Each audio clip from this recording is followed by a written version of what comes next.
What's up everybody, this is Cheesy Mr. Poof and I welcome you back to the show, and this time around we will be checking out Elder Scrolls Legends, a game by Bethesda, and it is set in the Elder Scrolls universe, as you might have noticed from the title, Elder Scrolls Legends, obviously. But yeah, so this game is actually free. You can go to Steam right now and download it and check it out for yourself, but if you are not sure and you don't want to go through the trouble of downloading it, you've come to the right place, friend. I'm going to be checking this game out, showing you the features of the game and how it plays. So yeah, without further ado, this is the main menu.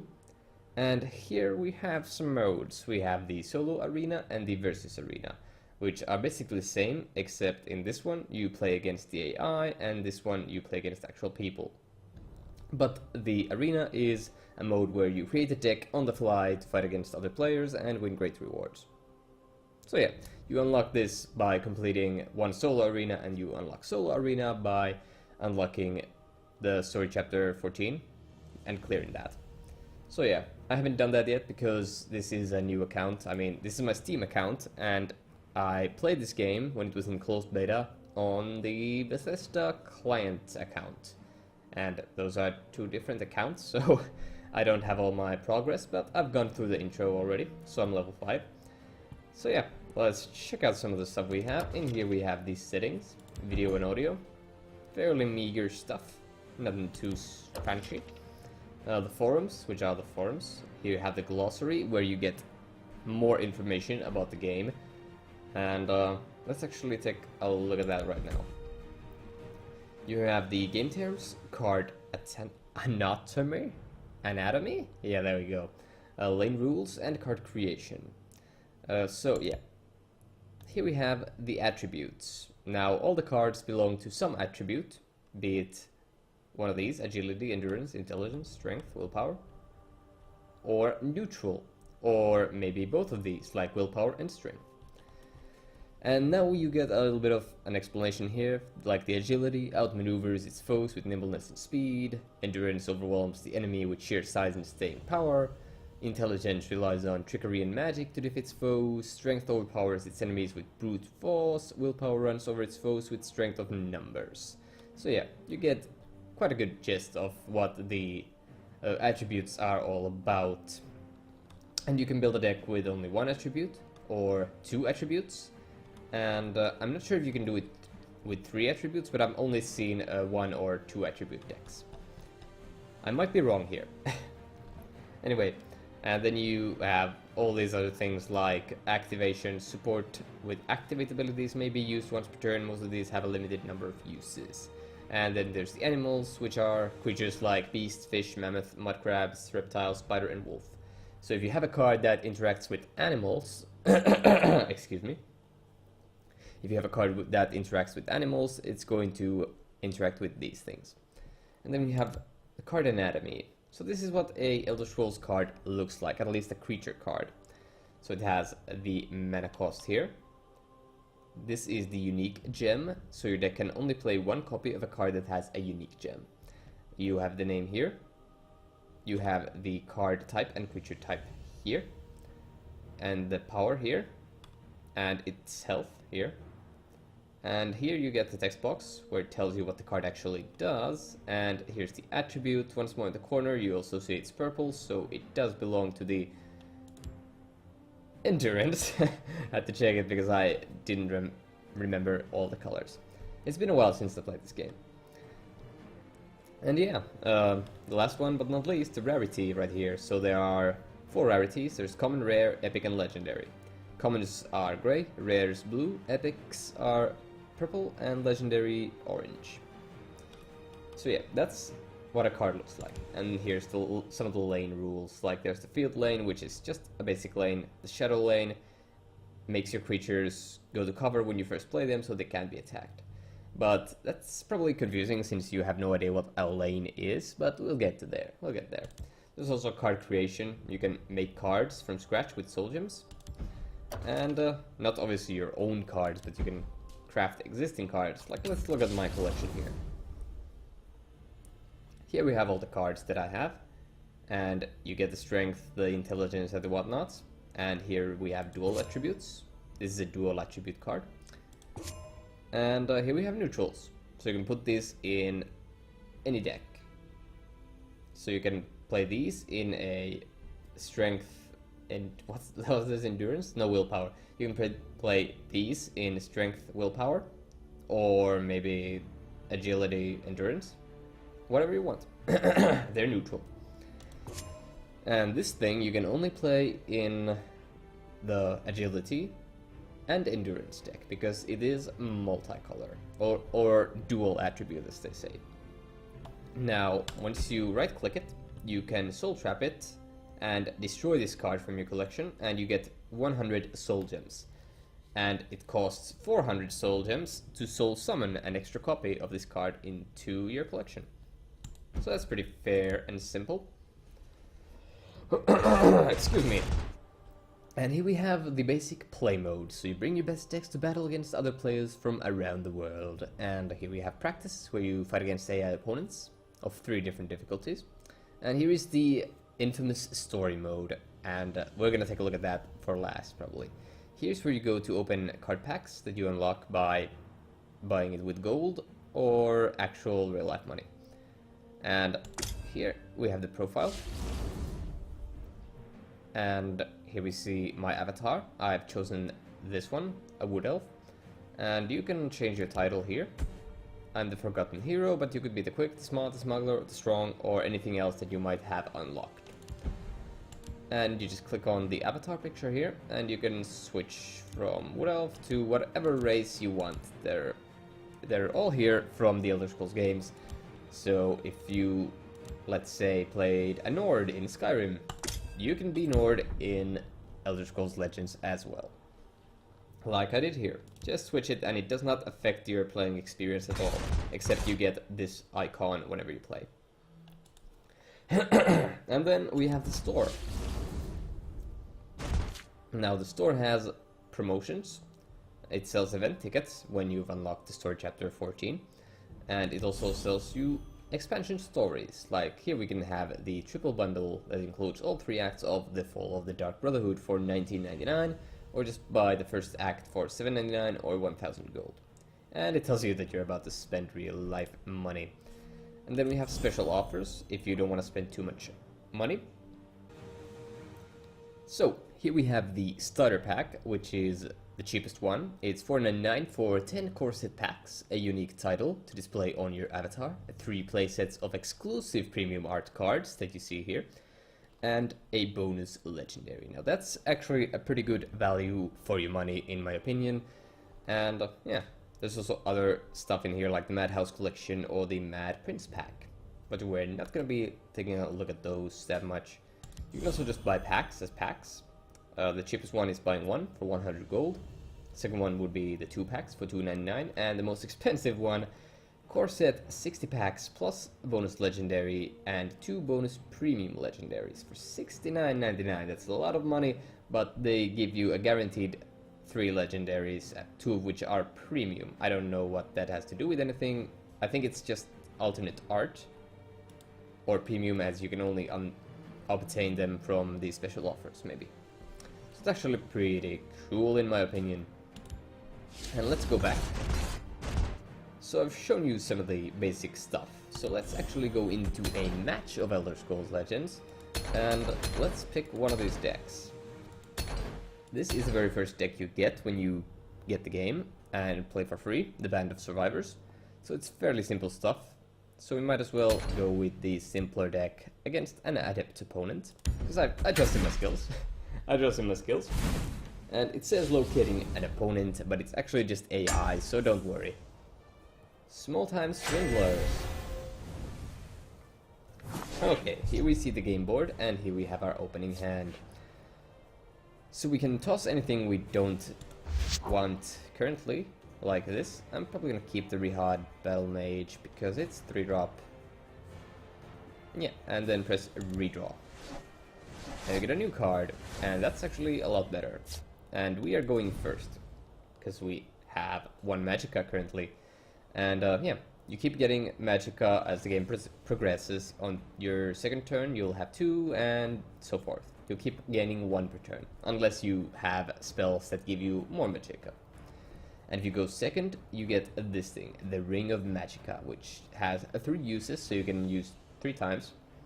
You can't use it 3 times on your first turn, but you can use it once per turn. So it gives you 1 extra magic. So if you're going second and the opponent is already playing some aggressive stuff, you can use one of these, and you'll have 2 mana on your turn 1, and play something that costs 2. And here we have the lanes. Also, look at this. You can just drag it around, and it's kind of cool. So yeah, here we have the lanes. Now, how do the lanes work? I'll explain that in a moment. But let's just pass the turn for now. See if he plays anything. Time to fight. He actually does. A 0 mana 1/1. And a 0 mana 0/1. Talos! They make it too Whoa! easy. And he uses mana for another minion. So, we just saw the opponent play 3 minions on this one lane.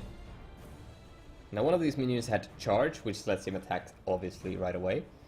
And this one has an ability that it has +2/+0 on your turn, so that's actually quite tricky. And here we have the life totals. Each opponent starts, each player starts at 30, and you need to reduce the enemy to 0 to win the game. So yeah, let's actually play a minion. I'm gonna keep taking damage from that There's lane. a plan. There's always a plan.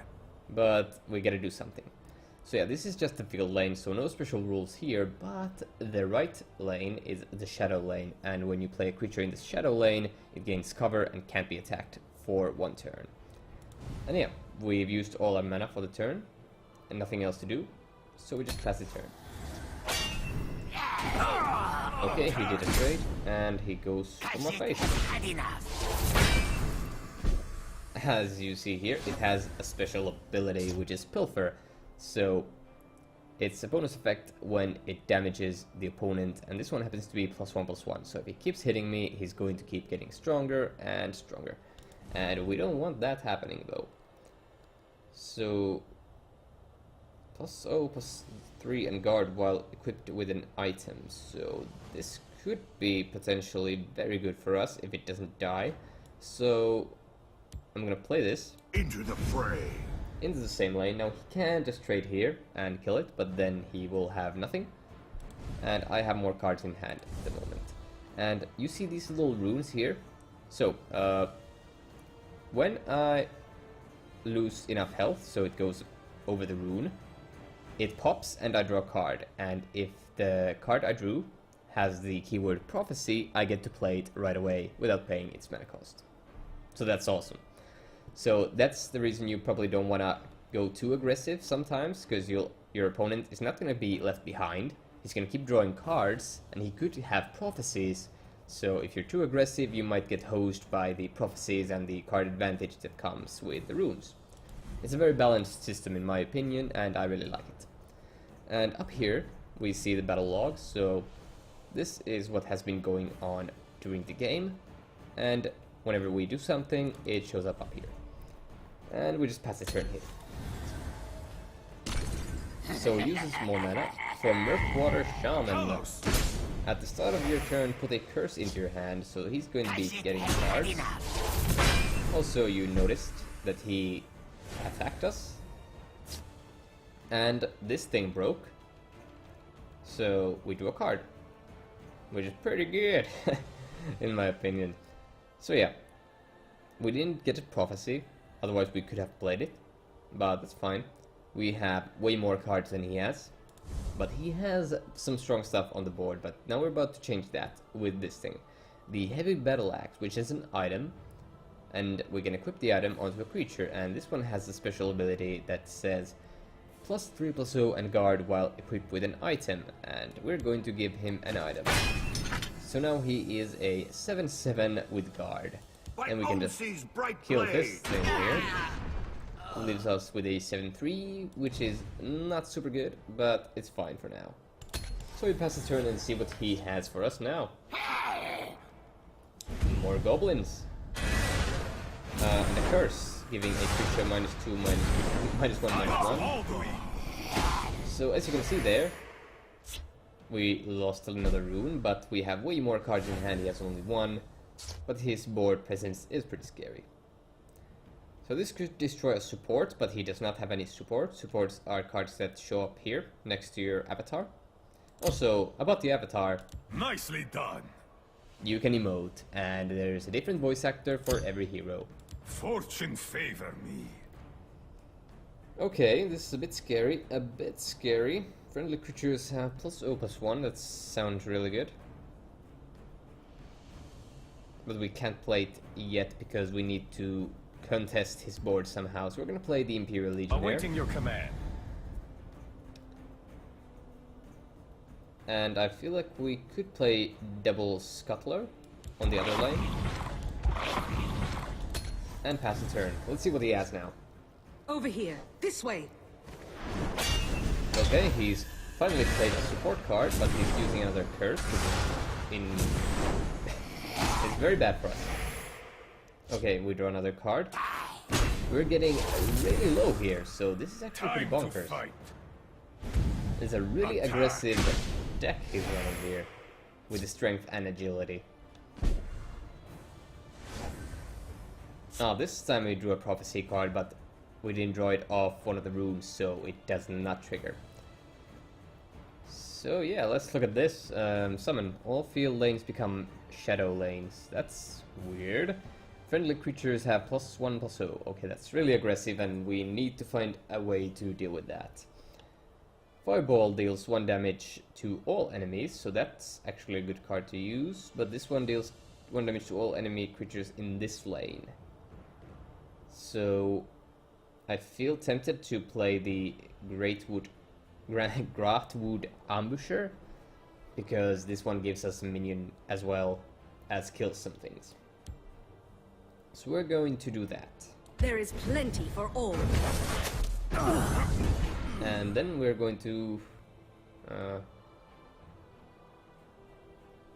we're gonna kill For this one. honor It and does more glory. attack and it keeps drawing him curses. This is only going to get him 0-cost cards from his deck. So yeah, we're gonna go face with this. This can't attack because it has 0 attack currently. Let's see if he can come Armamora back. tests us. Whoa, he gets 2 Time to of fight. those Nord Firebrand. Time to fight. And that's actually quite aggressive. We are getting closer to death here. Maple Shield, oh, that's bad. Alduin. We draw our last card. Talos. So we are in a real pickle here. So we have to play the Fireball to kill all his little guys. And we have to trade here. And we're going to play the Kavach Soldier because he is a guard Awaiting minion. orders. And we're gonna play an imp in this lane and hit face. So he might just kill us. Okay, that's not gonna charge at me, so that's fine. Oh, every lane is a shadow lane though, so... Wait a second. Oh yeah, I can destroy his support card. I don't know why I didn't do this right away. Yeah. We're gonna destroy his support card, making... Wait. Oh yeah, I guess they stay as shadow lanes because... Yeah, it was a summon effect. But at least his creatures are now lower than they used to be, so... We can still win. It doesn't look very good for us, but we have a chance. Chimera, guide us! Now, I'm going to only hit him once with this guy, because I don't want him to have a crazy prophecy, so I'm gonna pass it up. I have no fear of you, cowardly skeever. Okay, so this is a card that does stuff when Androon is destroyed. Okay, that's my Scuttlers going way down. But that is fine with me, because I can play another Kavach Soldier here. Let's sacrifice this. So yeah, as you can see, there is a limit to how many creatures you can put in a lane, and now we have to sacrifice one to make room for the Soldier. So yeah, we're killing one of these. Awaiting orders. Because this one will protect our life total for now. Also, I would like to play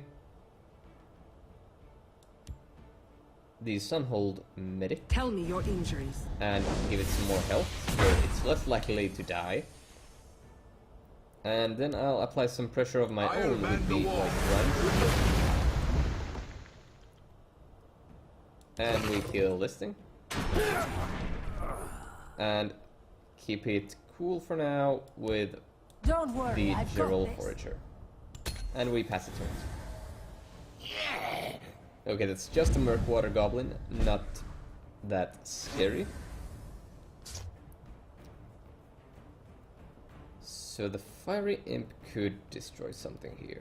Actually, let's get the Battle Rage Orc here and get rid of the Scuttler. I'm ready for anything. So yeah. Now he's gonna get a lot of prophecies because I'm gonna start attacking. Easy. If it's just gonna be creatures, then that's gonna be fine. Gore and glory. We're going to whittle him down as best as we can. Is it a prophecy? Your coin or your life. Oh, it is. So... Oh, that's actually good for us because it moved the creature away, so now he has less attack power on this lane. Any other effects? No. And we are going to be dealing some more damage. Tell me where it hurts. And that is where we will stop dealing the Their damage. deaths will bring glory to the And Empire. next turn we should be in a good place, unless we die. They make it too easy. Okay, that doesn't kill us, that's good. So, can we actually win the game right now? I mean, we have... Do we have lethal? Oh, well, let's hit him where it hurts. That wasn't a prophecy, so that's good. I hear and obey. Here we Not go. in my city. He gets 2 prophecies. Actually, just 2 cards, not prophecies, but yeah. Now It looks like he did not get anything useful, I so we can hear just and kill him here. obey. See, from 1 health, I actually defeated him. Now, any one of those cards he drew from the runes could have been a prophecy that dealt damage to my face and killed me, but it wasn't. So, that was pretty good. But as you can see, you can come back from crazy situations like that, and we do get some game rewards here. 10 soul gems, which we can use to craft more cards for ourselves. Yeah, we're not going to choose anything. But yes, let's actually wrap up the game here by showing you a little bit of how the story mode looks like. So we are in chapter 9. I love a good storm. Makes the seafaring life interesting. How about pirates? No, they're right bastards. Treat an honest smuggler like a common merchant. There's no honor among scoundrels. So those are the cutscenes that you will be getting throughout the story mode, and the reason why I'm that far, well, not really far because that's pretty much beginning of the story, is because the prologue starts right away when you have downloaded the game and started up, so you go through the prologue and the Act 1 missions. And yeah, I really enjoy the story aspect of the game. It gives you these cutscenes and then you get to actually play against stuff like, well, pirates in this case. And yeah, I guess that is all I have to show for you of this game. It's super awesome actually. I enjoy this game a whole lot, and I think it's doing some original things, and its business model is quite alright. It's not trying to cash grab you for too much, because it gives you a lot of different ways to play the game and earn the cards, because you actually earn a lot of cards throughout the story mode itself.